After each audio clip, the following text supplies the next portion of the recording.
folks, welcome back to another video on Starseed Academy. Thank you so much for joining me again on this channel. I just want to have a quick moment to say thank you so much to all of you for your support with the last video. It was definitely uncomfortable to film, and I'm just like so grateful to all of the people that reached out. So many women reaching out into my inbox and like thanking me for filming that video and coming forward and talking about um, the issues that we were bringing up and just how much it helped you. And I mean, that just means everything, right? Like, if I can just help one person with, like, by getting awkward and uncomfortable and talking about really personal things, then I'm going to do that. And so I was really grateful to see that, so many women were talking about different parts of the video that they found particularly helpful. So thank you. Okay, so today I want to talk about something different. I want to talk about the Starseed template. And I want to actually just like the easiest way to talk about it or to teach it is to have an example.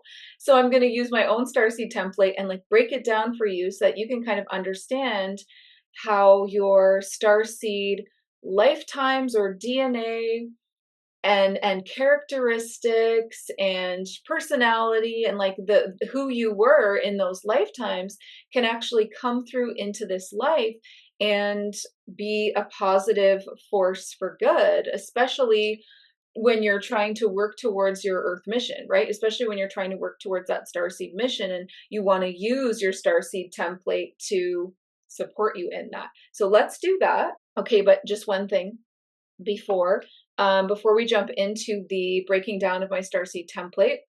And I already know so many of you are going to be able to relate because I attract a lot of the similar Starseed people. Like, you'll see. There's probably going to be some in here with your own Starseed origins.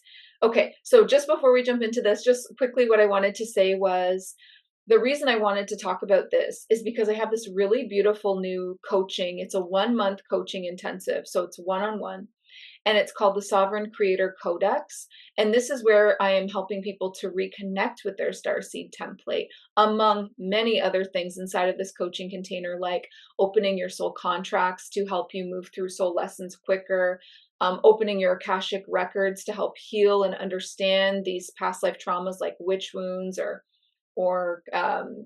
karmic relationship loops and all the things that hold you back and restrict you. And we're also doing ancestral work in there. It's basically where human life and soul path collide. So it's like life coaching for a starseed. And it's really, really powerful in creating like a huge quantum leap, propelling you forward on your path and the particular goals that you've set for yourself, whether that be career, relationship, buying a house, whatever it is, getting like the cheat sheets to those goals. So it's super powerful. If you are interested, I'm going to put a link. I'm going to remember to put a link in the description of this video to the Sovereign Creator Codex, a 1-month intensive. I really can't say enough about it, so I won't.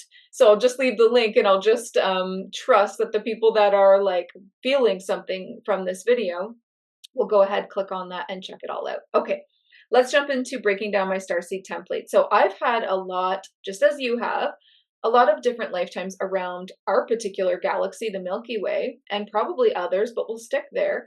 Obviously, a lot of different Earth lives. I think I did a channeling. I can't remember now. Brian has it written down somewhere. I think I'm on my 11th or 12th human life. So not even that really that many Earth lives. I've definitely chosen to stay in the realms, the higher realms above Earth for most of my soul journey. And so, but on my way down to Earth, there's been a lot of really interesting things that have happened and characters that I've gotten to play. And the one that feels, so we have lots of Starseed Origins is the short story to that long intro. You have a lot of Starseed Origins. Please don't just say, oh, I'm Pleiadian, or oh, I'm Lyran, or oh, I'm Arcturian. Yes, but you are also, this, and this. You don't just have one, because your origination is actually source. Like, we all come from God's source, right? And then we have many different lifetimes the truth of who you are, the real origins of who you are, is just the pure soul, which is, an orb of energetic life force from God's source. And on top of, okay, let's start there. Okay, there's so much that I want to talk about in this video. Okay, so the pure soul would be when it first individuates. That's a fruit fly, not an orb. Hold on, little fruit fly out of here. Your soul at the center is the pure white light of God's source, and that is your life force energy. That's the purity of who you are. But what a soul signature is every time you have a lifetime, it creates a layer, like on top of that white core, the pureness of who you are, the God consciousness, because we're all just God consciousness funneled down. And these layers on your soul of these different lifetimes all have a different flavor to them, a different color and a tone and a frequency and memories and, traumas, but also like first love and first kiss and whether you're human or not, all that kind of stuff happens.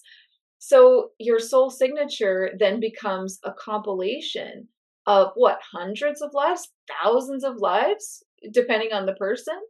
And so it becomes like this fingerprint where nobody else could ever replicate that. And only you are that sound, color, frequency, tone, soul language, which is my favorite way to express the soul signature.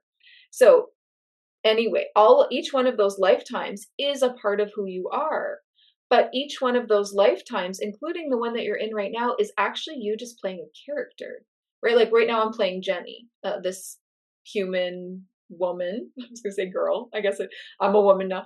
This human woman that is just doing her best and really trying to align herself to what she believes her purpose is for being on Earth, right? But that's a character. I'm playing a character because I'm not Jenny. I mean, I am for this life, but the truth of who I am is the eternal soul within, who's all the characters, all the lives. And the true soul within is eternal and is probably going to have many lifetimes after this one. And I'll never get to be Jenny again because each body is like a fingerprint too. There's only one. And then when it goes, it goes. And I can be another human woman, but it will never be Jenny. So it's like so important to use your time here to the fullest degree. And the eternal soul that you actually are is like the batteries in a doll, right? So the batteries is the soul and the doll is the physical form. And the soul animates the body like batteries would in a doll. But if you remove the soul, the body is lifeless and eventually starts to deteriorate because it's made of organic materials. There's connections between the soul and the human body, like the silver cord of life, which a lot of people know about. When you astral travel, you can see it. When you have an NDE, sometimes you can see it. But where the batteries go in the doll, where the seat of the soul is, where it sits and then animates everything from, is called the high heart. So it's below the throat chakra, above the heart chakra, right in this in between high heart. And you can place your hands over that, especially when you want to speak soul language, and it really helps you to connect to the soul, right? Okay, so now that we understand you have many Starseed origins, many layers on your soul, all of them are truly true. They are who you are, but they're also characters because the truth is the soul underneath playing all the characters and having all the lifetimes. Okay. But the beauty of all of these different lifetimes that we've had is they're so real to us when we're having them, right? Like it feels like this is all that there is, which is a good thing.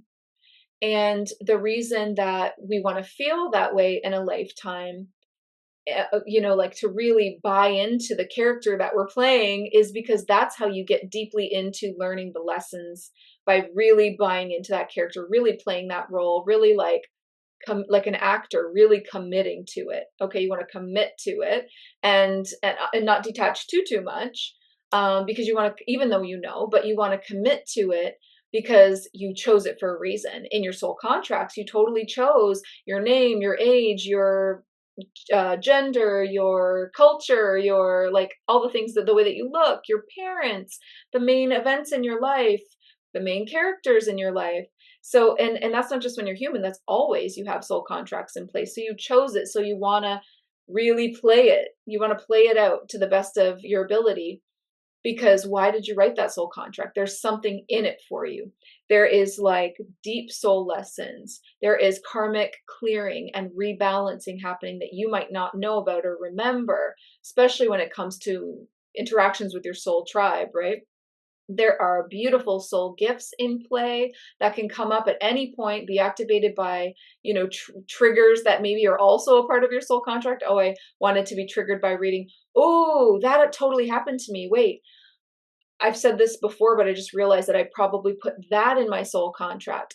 When someone handed me the book, The Secret, it literally changed my life, which sounds so dramatic because now the book, The Secret, is like common knowledge, right? LOA, law of attraction, manifestation. Yes, yes, yes. It's kind of like an intro and a basics to something that we've gotten way more advanced with. But at the time, it was groundbreaking to me. And that really helped me to let go of the religion that I was like a victim of fully. But we don't want to use victim mentality. So a religion that I was like deeply brainwashed by, it really helped me to let go of that and then move in my own direction, which was so important at that time. It really was the beginning of a second awakening for me. So yeah, stuff like that can totally, your triggers to your awakening, probably written into your soul contracts as well. Okay, so let's talk now about the Starseed template and how all of those beautiful Starseed lives can help you as the human character that you're playing. So my very favorite, and the one that is the most like the nearest and dearest to my heart, is my Orion lifetime. I've done a whole series, like a 3-video playlist that you can find here on YouTube about my Orion lifetime and everything that went down. So that part of my Starseed template is like the Orion light warrior. Okay, so if you have Orion DNA or you've had an Orion lifetime, there are many different beings in Orion, so it's not just one. There are a lot of like avian beings in the belt area, in Orion's belt, but there are a lot of different Orion looking beings. It's not just one. It's not like in Lyra where everybody's feline of some kind, or in Pleiadian where they're all humanoid. In Orion, it's really kind of like Star Wars energy, which a lot of people think Star Wars was based on Orion because there's so many different kinds of beings that are there for some reason, like a lot of different animal style beings. I've seen like the like bull style or like even warthog style beings, lots of avian beings, insectoids, humanoids, and just different like very alien-esque looking kinds of beings. And I don't know if it's like that because all kinds of people just came to Orion and then settled there and they're all from somewhere else, or if Orion just has lots of different energies in the planets and its constellation, and that's why everybody looks so different. That's something that I should channel. That's something we should look into. Someone remind me. But anyway, the Orion Light Warrior template. So let me know if you feel like that is you. The Orion Light Warrior understands duality and like polarity on such a deep level because they have been through it. The Orion Wars were so devastating. And then if you went through that in Orion, the Orion Wars really highlighted that whole us versus them, that whole service to self versus service to others. And there was a lot of factors at play, but a lot of what happened there is happening now on Earth, like darker reptilian forces trying to do a takeover, trying to do brainwashing. There was even trafficking. The way that we experience human trafficking, they even experienced it there. They really went through it during the Orion Wars. And so that Orion Light Warrior template is somebody who is so fired up about equality, justice for all, free will for all. Like we will die for it. And oneness, right? There is that aspect of oneness there too, because we understand the divide and then we're trying to understand like the oneness as well. So the Orion Light Warrior can be somebody with a lot of either 4D, 5D, or even 6D energy.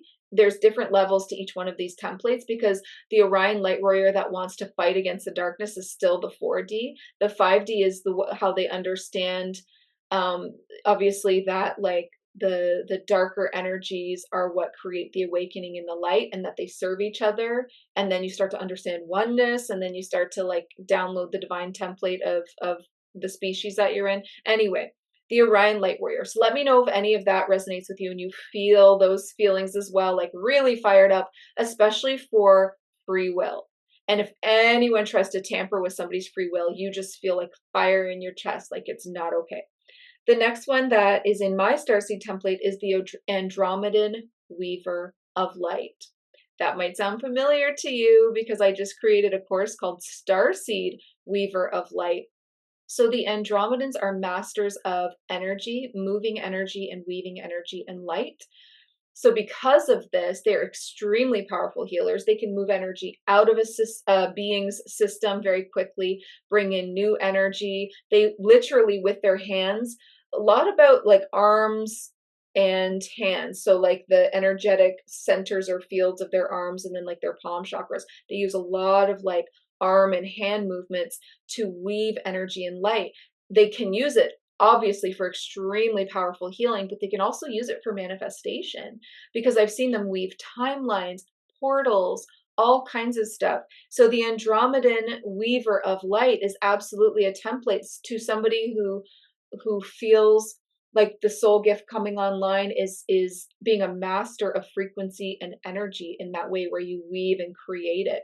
You can use it for healing and you can use it for manifestation.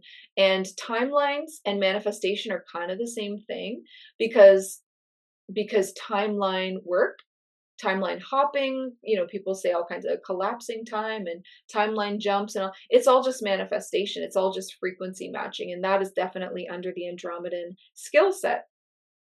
Fun fact, I actually named the course Andromedan Weaver of Light, and then at the last minute I changed it to Starseed Weaver of Light because I thought that it would be able to help more people, right? Because then it's not just for the Andromedans, because I could teach that to everybody. Okay, moving on. The next thing in my Starseed template that I have, and I'm obviously not going to go over everything because I've had a lot of lifetimes, but I'm just going to go over a good handful here. The next one is the Ancient Egyptian Priestess. That kind of speaks for itself. I've got the Egyptian Book of the Dead here on my bookshelf.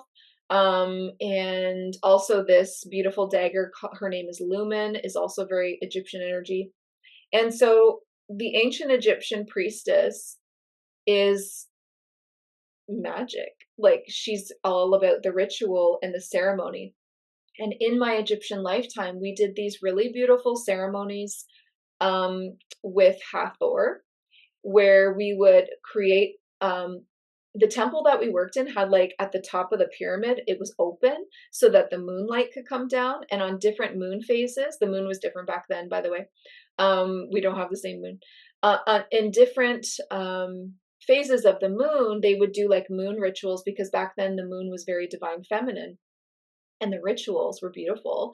They would have like a bathtub filled with milk and honey and flower petals and candles all around and coins and it was like a manifestation ritual for beauty, wealth, to attract a kind husband, like all kinds of magic, and it was something that the temple sisters shared with the women of the community and helped them with as well. So there's a lot to Egypt that I know is hard. Like I know that a lot of people have Egyptian trauma. There was a lot that happened that was dark and shadowy. But there was also a lot that happened that was like beautiful, like sisterhoods coming together and using music and chanting and these kinds of ceremonies and rituals to do these really fun magical spells. And I just really love the energy of that, and I really love the energy of Hathor. Have worked with Isis as well, and she's also super powerful. But I mean, there's lots of different Egyptian deities and goddesses and gods that you can work with. I've also channeled Ra a lot and feels like such a good energy. I know everybody's gonna have their own opinions, but to me it feels like a very, very like humanitarian energy in a way, like somebody that was truly there to serve. So let me know if you have ancient Egyptian priest or priestess in your template. Did that come up for you in your Akashic records? Has that always called to you?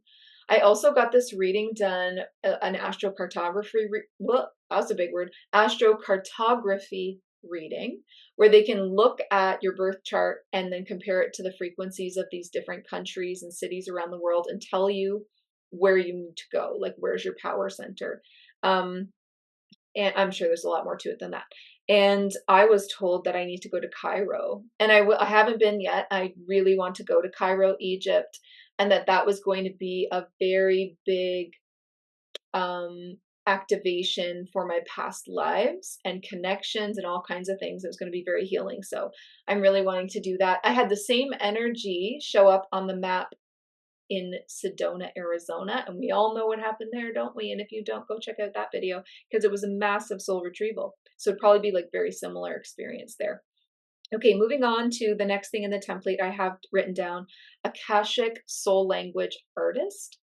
It is just, so this isn't one specific lifetime. This is me expressing the whole soul signature of all those layers through a language. So it's different than light language because it comes from the soul and it comes from within. Light language is when you channel an outside source. Soul language is when you channel this inside source. And I prefer soul language. I find it way more powerful, way more unique. Why not use soul language if you have your own kind of thing? And so I use soul language to raise my frequency fast. Like when I need it to go boom quick, it's the first thing I do. So if I feel like I'm being psychically attacked, or if I feel sick, or if I am in fear for some reason, or if I'm just about to start like an interview or a class or a session with someone and I want to get there fast, because you need to raise your frequency before all those kinds of things so that you can bring the most into the session. I actually find that me speaking in my soul language is faster than anything I've tried for raising my vibration, and I just love it so much. Okay, the next one here is the Lyran Solar Activator. So in Lyra, the beautiful feline beings, not just the lionesses and the lions, but the tigers and many of the different styles of feline being or species, they actually worship the sun. It's obviously a different sun than ours. They worship the sun, and they have temples dedicated to that as being a being, an intelligent, conscious being like a god or a goddess, as being a creator. I mean, which it is, like the sun obviously does create life and fortifies things with life force and light. So, I mean, that makes perfect sense, doesn't it? And so they treat the sun as like their god or their goddess, and they worship it and they have temples to do that. And so I had this lifetime as this beautiful, like kind of tawny tan colored lioness, kind of like a light gold. And her name was Suela, and she was a priestess of the temple of the solar of the sun. And she was like a not necessarily a healer, but more like a speaker. Like I would go on the stage behind this podium and like deliver like to the congregation or to the temple people like once a week kind of thing, deliver like really beautiful channeled transmissions that would bring hope and love and unity into our communities. So the Lyran Solar Activator, so using solar energy, using the energy of the sun and a lot of golden energy too, to help activate people. And also Lyran beings are very strong in the throat chakra, so it's communication through words, right? So throat chakra, golden energy, solar energy, and then I was this activator through my words and through speaking. And all of these things are things that I use now, right? Like you can see how I use all that now. The Orion stuff, the Andromedan stuff, the Egyptian stuff, I use all of this in my life. The next one I use heavily is the Cygnus Divine Teacher. So the constellation of Cygnus is all about being either a teacher or a student. Do I have a video about Cygnus? I feel like I do. Either I do or I've really been thinking about it a lot lately and I've even written it down because it feels like I did. But anyway, in Cygnus, they really, really prize education and going deep with that, you know, not just the way it is on Earth at all. going deep with that into like teaching the smaller children beings on their planet, and there's lots of different beings on Cygnus. It's kind of like Cygnus, the planets there, is kind of like a wetland where it's like cranes and like turtles, frogs, um, beavers, like animals that you would find in a wetland. Lots of avian beings, but lots of these other ones too. It's like a wetland. And it's so cool that on Earth we have all these like mini environments, but sometimes like insects, then there's in whole worlds of insectoids. Well, this is like whole worlds of these wetland creatures, swans. Obviously, I think that's what Cygnus is supposed to represent. Fun fact, during ancient Egypt, they used to call Cygnus a word that meant the geese of Ra. It meant the geese of Ra, like the god Ra from Egypt. The geese of Ra is what Cygnus means, or that's what they called it in ancient Egyptian times. Anyway, yes, the divine teacher archetype, when people have that, I usually find that they have a lifetime in Cygnus. And so for me, I had a lifetime as a duck being. I just want to say that they are not like ducks on Earth. Like this, I'm talking like she was 5 feet tall kind of thing, like very, very powerful. She had blue eyes, white duck, orange beak. Her name was Risa, and she's shown up in other people's readings, and she always has a lot to say. And that is when I was a teacher. And so anyway, that divine teacher archetype, unlocking that has served me so, so well in my mission here on Earth. The next one is the Pleiadian Ambassador of Peace. I know that that's not going to surprise a lot of people. Pleiadians are always ambassadors, and we call them like it's the humanitarian, the peacekeeper vibe, right? The peace, the ambassadors of peace. They are such loving, beautiful beings that are very advanced with their science and technology. They use it very strongly to serve people with like incredibly beautiful healthcare and med beds. And in the Pleiades, they've come up with this really powerful training for souls that are planning to come to Earth. And this training that they've created, because they're so like advanced technologically with their science, it's basically like chambers that hold the 3D frequency. And so you would go to Pleiades, you would incarnate there, like you actually have a Pleiadian lifetime as a stopover before Earth. And during that lifetime, they would train you. Okay, Earth's coming up. Let's help you prepare yourself. Go into the chambers, the 3D chambers, and do your very best to, while being surrounded by 3D energy, hold your higher frequency. Don't let it seep in. Don't let it shift you. And like, that's the kind of training that souls get before coming to Earth. So it helps us to awaken, right? And then it helps us to hold our higher frequency, like 5D, 6D, even 7D, while being surrounded by the chaos of 3D. Let me know if you also have Pleiadian Ambassador Template. Ambassador of Peace, Ambassador of Information, Ambassador of like humanitarianism, like whatever it is. Okay, the next one is, this is a cool one, Grand Central Sun Protector. I talked about this on YouTube way early on, way early on in my videos. You could probably find that video. What was it called?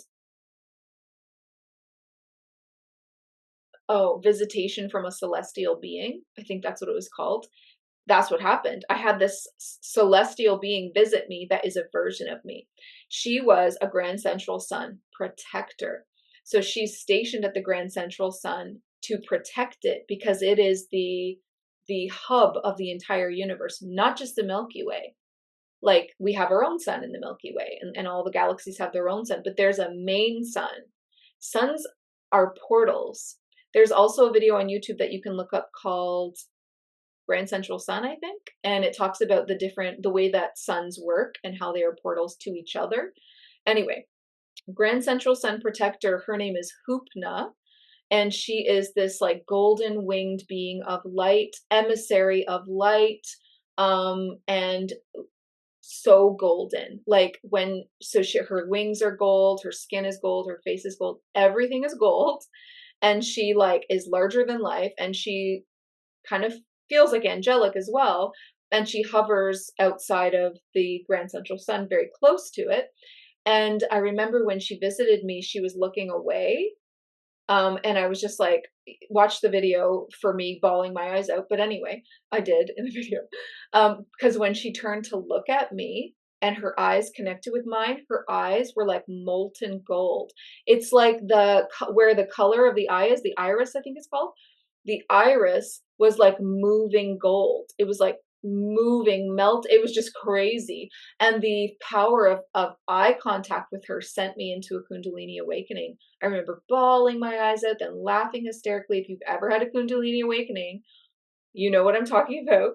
It's the I am presence. It was just wild. Okay, so that's another one of my uh, lifetimes and energy in my template that helped me to awaken early on. Like I said, this was early on in my YouTube days.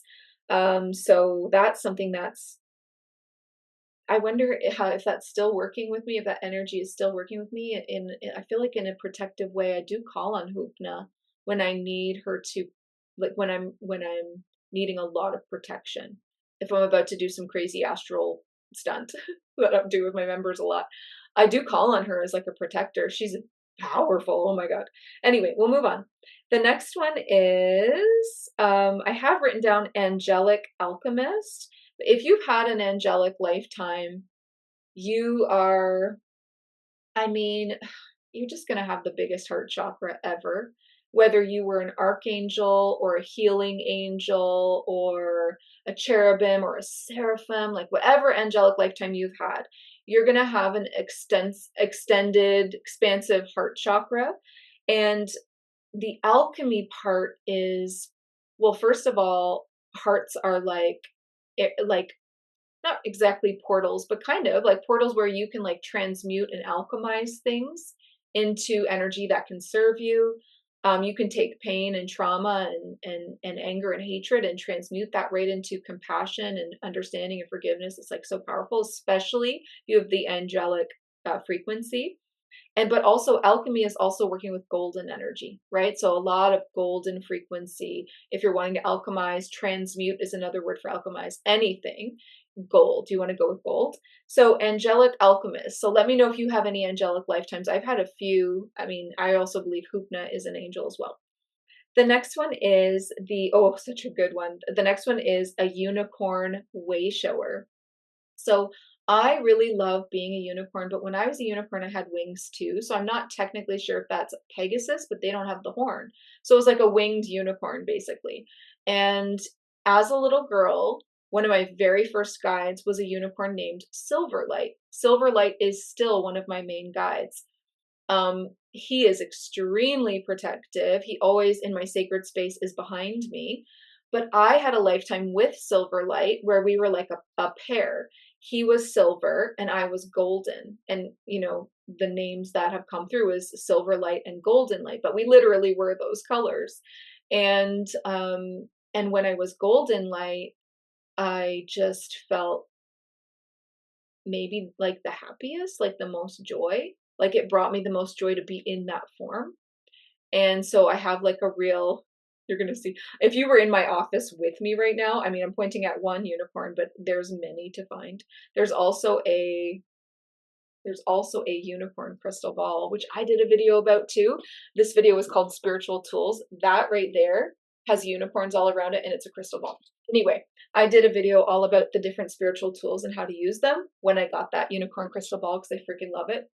So the unicorn or the Pegasus or anything like that, that has like, it has like the fairy tale vibes and the happily ever after vibes. And for me, whenever I'm a being that has wings and I can fly, I'm just so joyful. Like I've had Silverlight said to me, like, you will literally be anything that can fly. Like you just love to fly. And so for me to be in a human body without wings is a struggle. Like I always want to be flying. And that's probably why I like astral travel so much.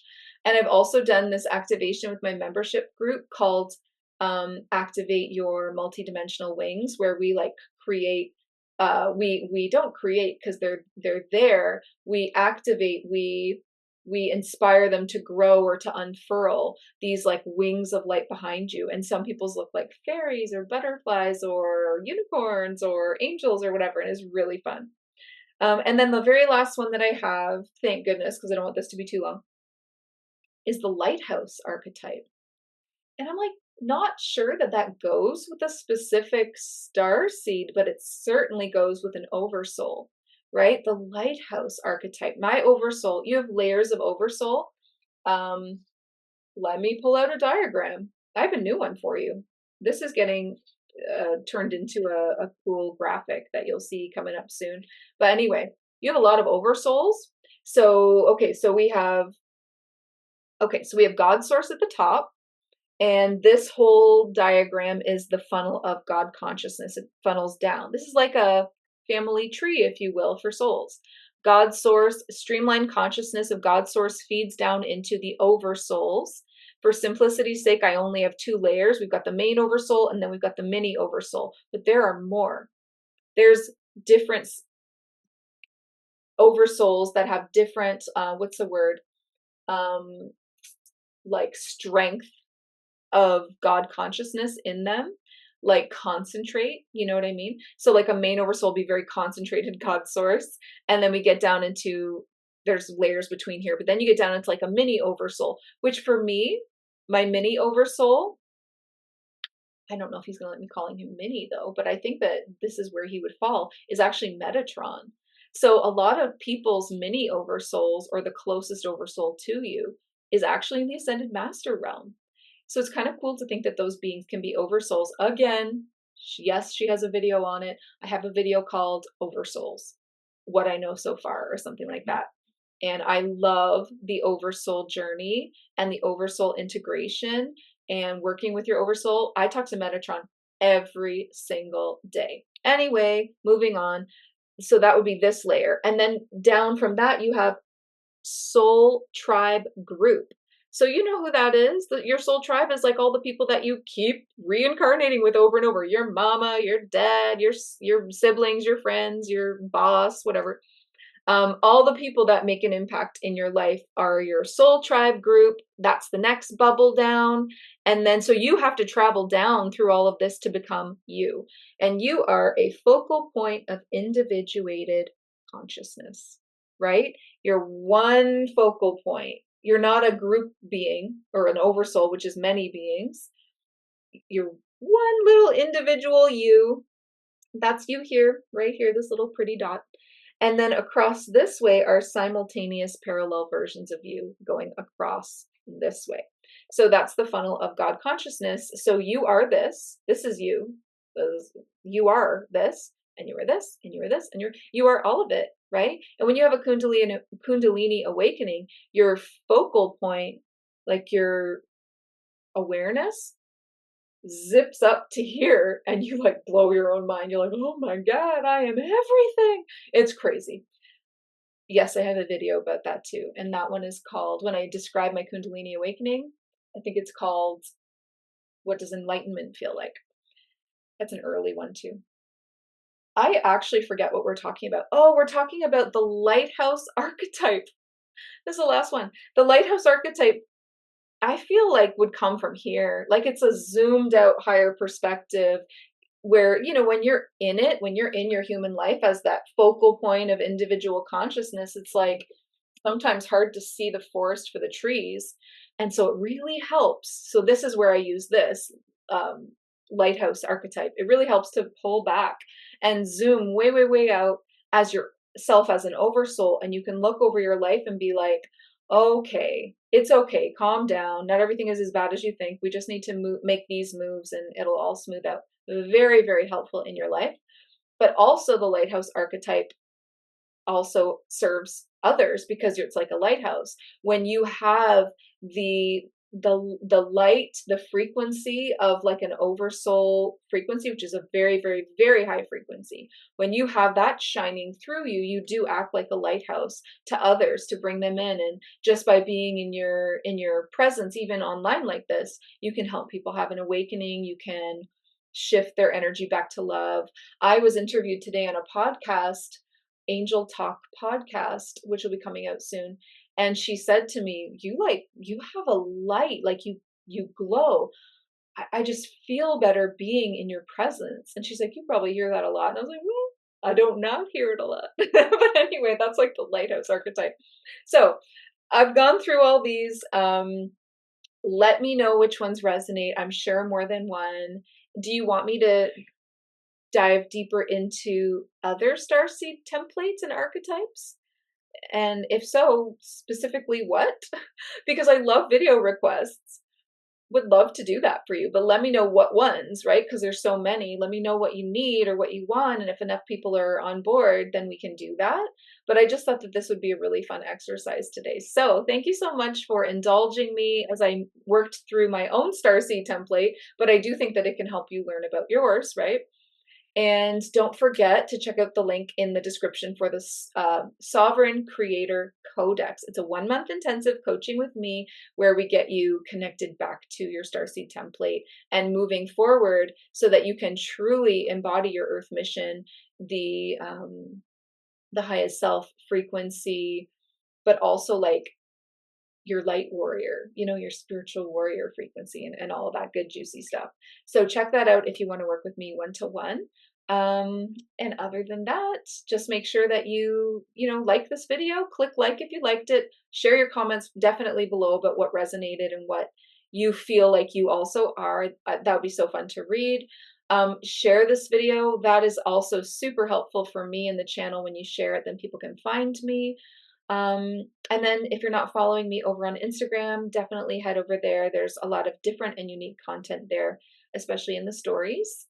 And before you go, please remember, listen to your heart and the quiet voice within, because you are so much more than the body you're in. I love you, beautiful Starseed. Go and have a great day. Bye.